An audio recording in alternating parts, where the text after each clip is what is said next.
தேவனே, இன்று என்னை உருமாற்றும். அக்டோபர் மாதம் 14ஆம் தேதி. தேவனுடைய சொத்தாக மாறுதல். சங்கீதம் 119:94. நான் உம்முடையவன், என்னை இரட்சியும். உம்முடைய கட்டளைகளை ஆராய்கிறேன். 119ஆம் சங்கீதத்தின் அநேக பகுதிகள் சங்கீதக்காரனுடைய ஜெபத்தினாலும் தேவனிடத்தில் அவன் விடுகிற ஆழமான உணர்ச்சிகளின் பெருமூச்சுகளாலும் நிறைந்திருக்கிறது. இந்நாளின் தியான வசனத்தில் முதலாவதாக தாவீது தன்னை தேவனுடைய சொத்தாக பிரகடனப்படுத்துகிறார். பின்பு தேவனிடம் விடுதலையை கேட்கிறார்.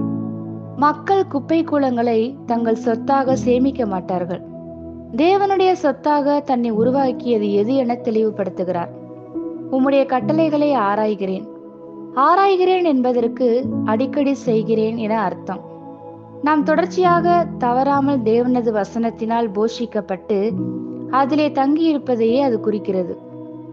தாவீது தான் பாவம் இல்லாதவன், பூரணமான மனிதன் என்று பிதற்றவில்லை. ஆனால் அவர் தேவனுடைய வசனத்தை அடிக்கடி ஆராய்கிறேன் என்று தனது விருப்பத்தை தாழ்மையாக தெரிவிக்கிறார். தேவன் இருதயங்களை பார்க்கிறவர். தேவனை தேடவும் அவரது வசனத்தை கடைபிடிக்கவும் ஊக்கமான வாஞ்சை உங்களுக்கு இருக்கும்போது தகுதிப்படுத்தப்பட வேண்டிய மாணவனைப் போல உங்களை பார்க்காமல் தன் சொந்த மகனாக எடுத்து உங்களுக்காக காரியங்களை செய்ய துவங்குகிறார். இதற்கு பலன் அல்ல, உண்மையுள்ள இருதயமே தேவை. தேவன் வல்லமையுள்ளவர்களை அல்ல, உண்மையுள்ளவர்களை தேடுகிறார்.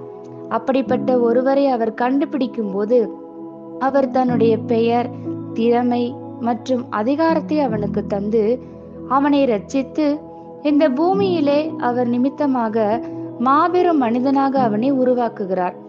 நீங்கள் தேவனுக்குரியவர்கள் என்று உங்கள் மனம் சொல்லுகிற இடத்தில் நிலைப்பதற்காக பிரயாசப்படுங்கள்.